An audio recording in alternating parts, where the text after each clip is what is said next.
In the shadowed corridors of country music's glittering empire, where melodies often mask the raw ache of personal turmoil, few stories resonate as profoundly as the dissolution of a union once hailed as unbreakable. Keith Urban, the gravel-voiced troubadour whose hits have soundtracked countless hearts, has now etched a new chapter in his own ballad of loss. The 57-year-old Australian-born sensation, known for anthems like Somebody Like You, that pulse with themes of redemption and enduring love, has taken a decisive step away from the woman who inspired some of his most tender verses, Nicole Kidman. Their split, formalized with Kidman's divorce filing in court just days ago, has unfolded like a slow-burning dirge, each note amplifying the finality of their farewell. But it was Urban's quiet excision of a cherished song from his live repertoire that truly crescendoed into a thunderous declaration, a message as unyielding as the steel strings of his guitar, signaling that reconciliation is no longer a verse in their shared story. To understand the depth of this gesture, one must first rewind to the inception of The Fighter, a duet with Carrie Underwood that Urban penned as a love letter to Kidman during the fragile early years of their marriage.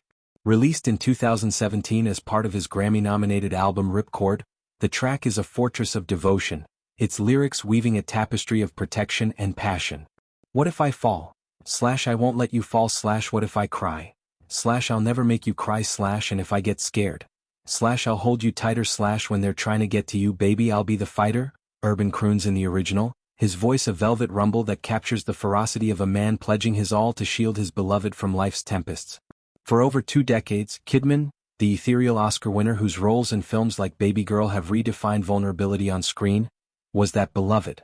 Their 2006 wedding in Sydney, a fairy tale affair blending Hollywood glamour with outback authenticity, symbolized a partnership forged in fire, 2 high-octane careers colliding yet complementing, 2 families merged into one resilient whole. Urban, then battling his own demons with addiction, credited Kidman as his anchor, the fighter, who pulled him from the brink. In interviews he often marveled at her grace under pressure, calling her the most extraordinary woman, whose quiet strength mirrored the song's unshakable resolve.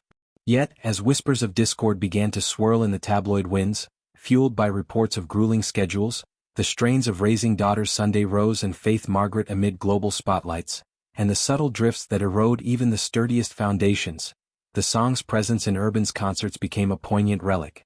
Night after night, on stages from Nashville's hallowed Ryman Auditorium to sold-out arenas across Europe, The Fighter drew thunderous applause, its duet with Underwood, or a rotating cast of guests, a highlight that blurred the line between performance and personal catharsis. Fans, many of whom had woven the track into their own vows or weathered their storms, saw in Urban and Kidman's enduring image a beacon of hope. Urban himself leaned into this narrative, dedicating performances to the woman who fights for me every day, his eyes often seeking hers in the wings. But beneath the spotlight's glow, cracks had formed.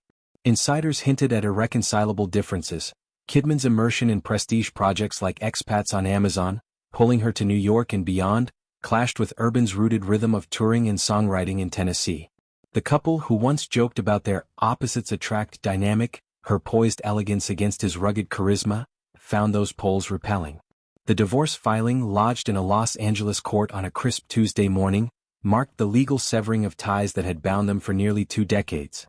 Kidman, 58, cited irreconcilable differences in the petition, requesting joint custody of their 2 daughters and spousal support reflective of their shared $300 million empire. The document, terse and procedural, belied the emotional maelstrom it unleashed. Urban, ever the stoic artist, responded not with public fury but with a performance pivot that spoke volumes. His concert on Thursday at the Giant Center in Hershey, Pennsylvania, a cavernous venue packed with 10,000 fervent fans waving cowboy hats and glow sticks, was meant to be a triumphant stop on his high album tour. Instead it became a requiem. For the first time since the song's debut, The Fighter was absent from the setlist, replaced by a medley of newer tracks that leaned into themes of self-discovery and forward motion. The omission wasn't announced, it simply vanished, like a ghost melody fading into the ether. But the story doesn't end there, it evolves with a twist as heartbreaking as it is human.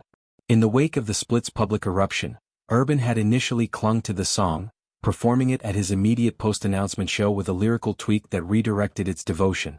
Gone was the intimate baby, in its place a nod to his longtime guitarist Maggie Baugh, when they're trying to get to you Maggie, I'll be your guitar player. The alteration, delivered with a wry smile and a flourish on his signature Gretsch, was a masterful sleight of hand, repurposing pain into camaraderie, the stage's alchemy turning heartbreak into harmony. That rendition went viral, clips ricocheting across social media platforms where fans dissected every inflection. "Keith's rewriting his heart right in front of us," one commenter poignant, while another lamented, "This is the sound of goodbye." Baugh, a rising Nashville fixture whose fiery solos have bolstered Urban's sound since 2018, stood beaming as the new muse, her presence a subtle signal of shifting alliances. Rumors, though unconfirmed, swirled of deeper connections between Urban and Baugh, whispers of late-night studio sessions evolving into something more amid the marital frost. By Thursday's Hershey show, however, even that adaptation proved too tender a tether. Urban axed the song entirely, streamlining his set into a 2-hour sprint of hits from Blue Ain't Your Color to Wild Hearts, interspersed with anecdotes about his Australian roots and the joys of fatherhood. The crowd, attuned to his catalog, noticed the gap. Murmurs rippled through the stands during the interlude where The Fighter once reigned. Backstage, sources say Urban confided to bandmates that performing it, even altered, felt like singing to a shadow. This full excision sends a seismic message to Kidman. The Fighter's gloves are off, the ring cleared for solo rounds. No more lyrical lifelines, no veiled hopes of reunion. In country lore, where songs are sacred diaries, removing one from rotation is akin to burning letters, a deliberate act of closure. Urban, who has navigated fame's pitfalls with therapy and transparency, seems intent on modeling resilience for his girls, teaching that love's end doesn't doom the melody, but redirects it. This saga ripples beyond the personal, illuminating the precarious dance of celebrity matrimonies in an era of relentless scrutiny. Urban and Kidman, powerhouses whose combined accolades span 11 Grammys and an Oscar,